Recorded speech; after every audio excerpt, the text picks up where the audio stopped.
костерчик какой. Мы находимся на военной части. Видите? В трубе. Развели костер.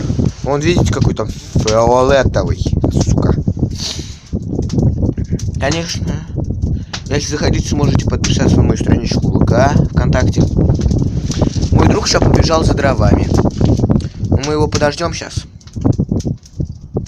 Пока посмотрим. А пока я вам скажу, где мы. Вот, мы находимся на военной части. Вот эта труба. Мы туда захерачили колесики. О, бля, видите, как там даже вот отсюда видно. Сейчас мой друг должен прийти.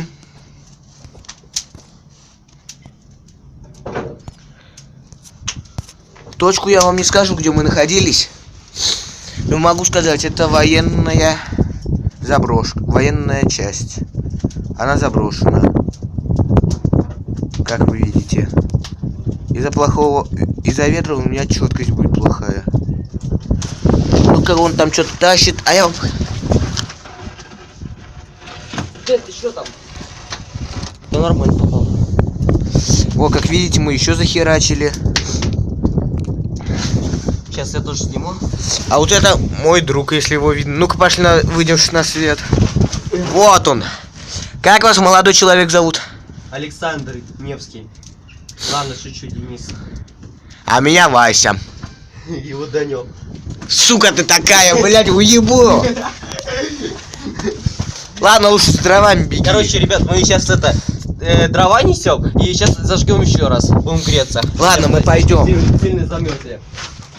Пошли, Данёк. Сейчас будет немного темно, я не знаю, увидите, не увидите.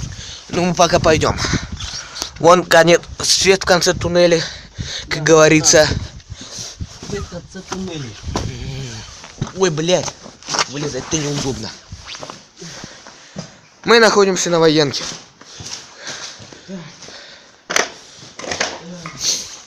Ладно, что это деревяшка? Давай, бери. Короче, ребят, ты сейчас туда спустите? Охуел, что ли, я жить еще хочу. Я тоже. Да тебя не жалко убивать. О, как видите, тут какие-то хуйни торчат. Да. В следующий раз будем мы поджигать. Ну, вы посмотрите наши комментарии. Может, Мичкинскую на этот раз зажгем? Давай. Я здесь там... Вот дрова. Блять, мне ворона напугала. Я знаю. Бери. Так, все, останавливаем. Извините, придется остановиться. Мы начнем съемку в трубе. Смотрите продолжение второй части.